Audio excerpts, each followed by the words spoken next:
right? Now, your last name, that's your legacy. Your last name tells you where you've come from, and for many people, it pushes them off to where they've been, or where they're going. But when I was a child, I didn't even have the name Elizabeth.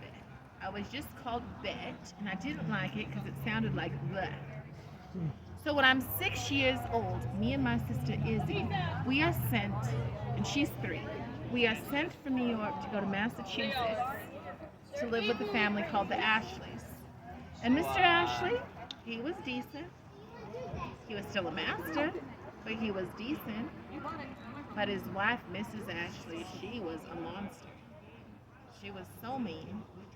And from the time me and my sister got off the boat, she would give us these scrub brushes, and we was to scrub her house, all the surfaces, the windows, and everything else. And by the time I was 9, I graduated from not just scrubbing, but also cooking. So I'm in the kitchen when I'm 9 years old, and I'm making some bread. My little sister runs through, and she grabs just a tiny piece of that dough. Right? We always do that with the dough. So she grabs a little piece, and then she grabs another piece. She reaches out to put it in her pocket. But I kind of shush her away because I don't want Miss Ashley to find out, because she will hit us.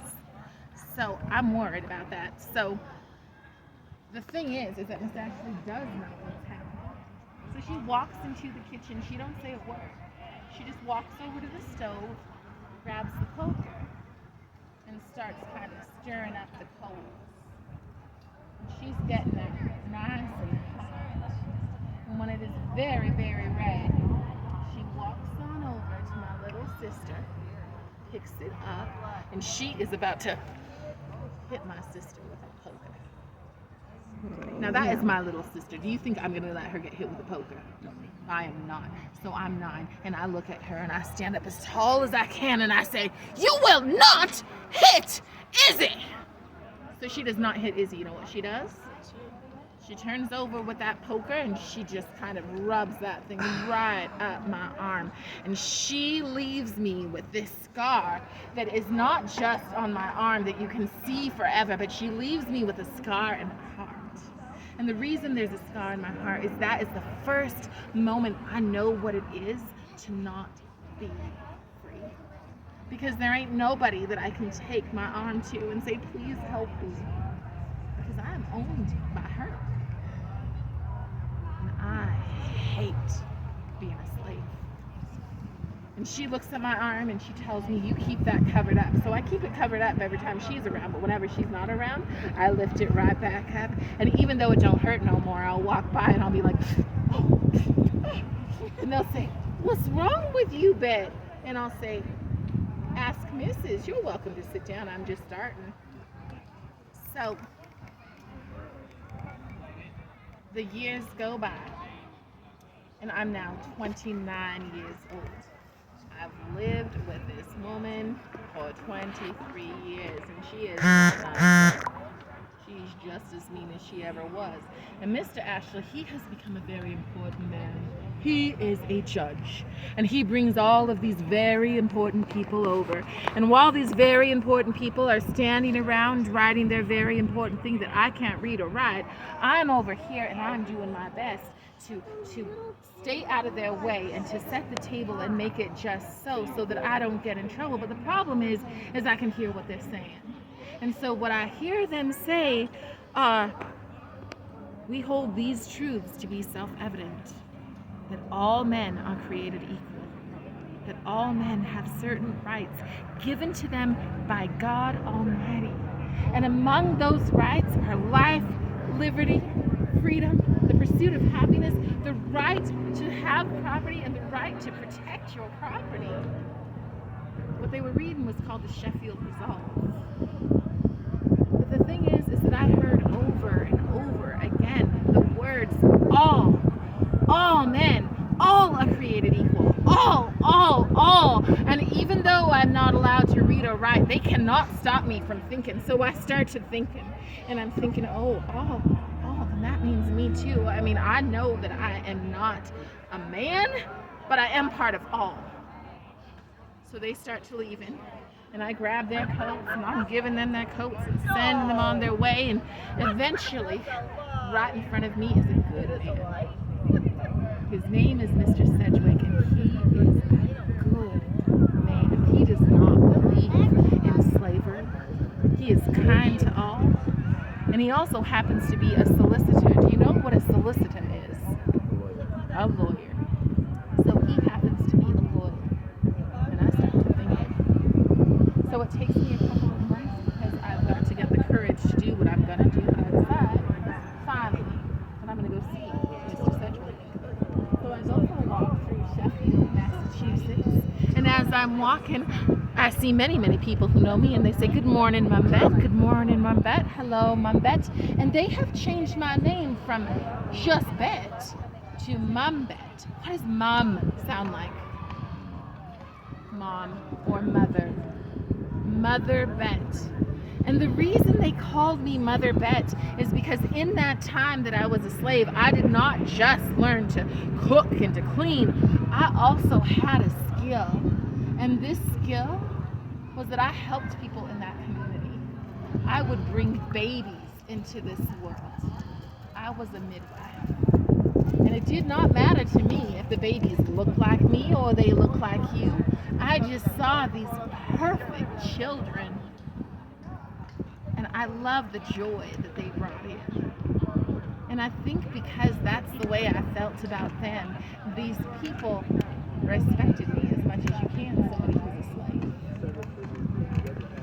So I keep on walking and I keep on greeting, and finally I get to Mr. Sedgwick's house. And when I get there, I'm so tired.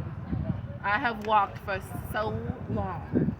And I finally get there and I knock on his door and he opens his door, and before he can even say a thing, I said, "Mr. Sedgwick, I heard what you said." And he said, "Hello, Mum Bet." And I said, about the life and the liberty and the freedom. And he goes, "Uh-huh." And about how all men are created equal. You said all. And he goes, "Yes, I did." And I said, "And that means me." And he goes, And I said, "No, it does. It means me, and I want you to help me get my freedom."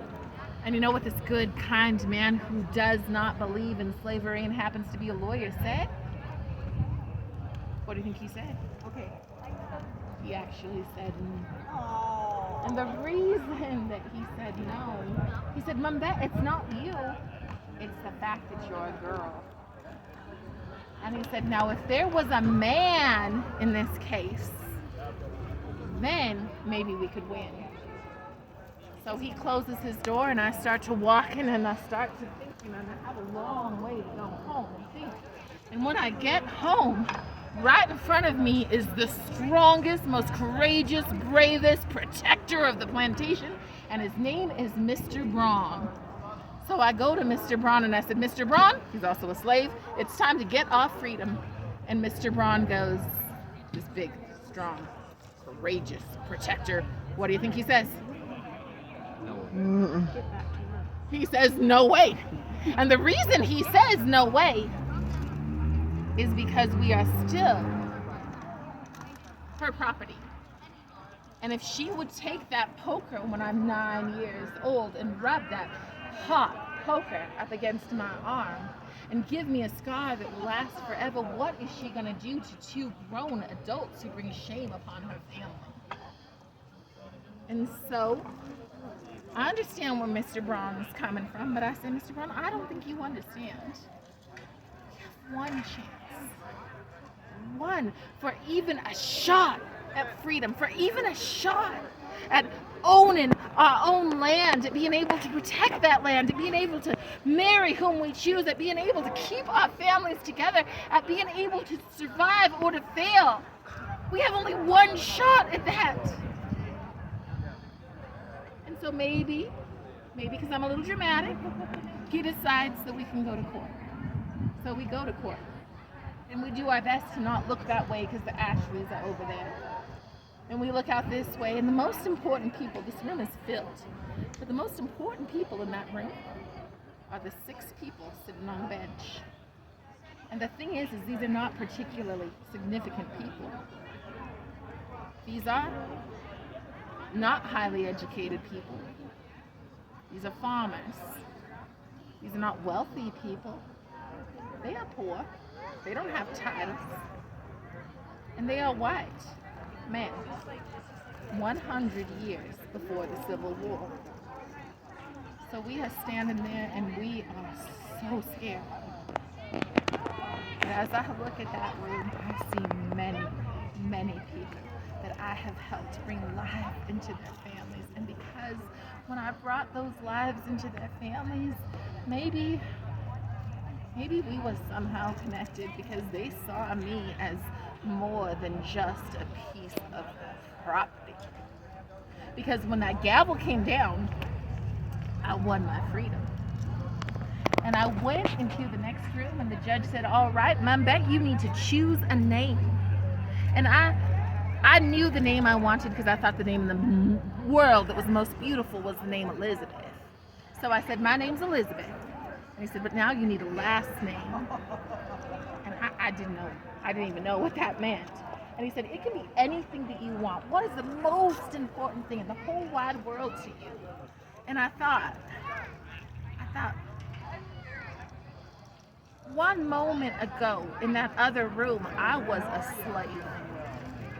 I didn't have a right to nothing. Other people made every decision for me. One moment ago, if somebody would have walked up to me and said, here's your freedom, here, take it. Now you get your freedom, but you get it for 1 minute. And at the end of that minute, you got to fall down dead. I would have taken it. I would. Because there ain't nothing in this world more important than your freedom.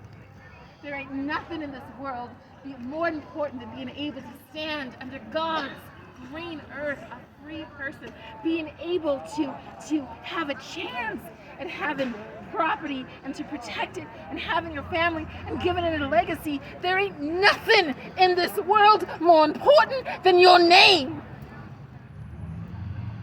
And so I looked at that paper and I looked at that man and I squared my shoulders up and I was more proud than I'd ever been. And I said, my name is Elizabeth Freeman. And that is how so many African Americans chose the name Freeman. Whether they escaped slavery or whether they were given their freedom. They are not all related, but they are all connected. And so after court, the Ashleys came up to me and they said, well, if we can't have you as a slave, let us pay you to work for us. And what do you think I told them? Goodbye, no way. I went and I worked for the Sedgwicks. And the Sedgwicks were good and they were kind. But more than that, I had my freedom and I had the ability to do for myself. So I was able to start my own business. And I started my own business as a doctor of sorts. I was a midwife and a healer, and I was able to become a woman of means. And I had my own property, and I had my own acreage, and I was able to pass on a legacy to my daughter and to my grandchildren. And most importantly, I was able to give them a name. Thank you. How did they know that?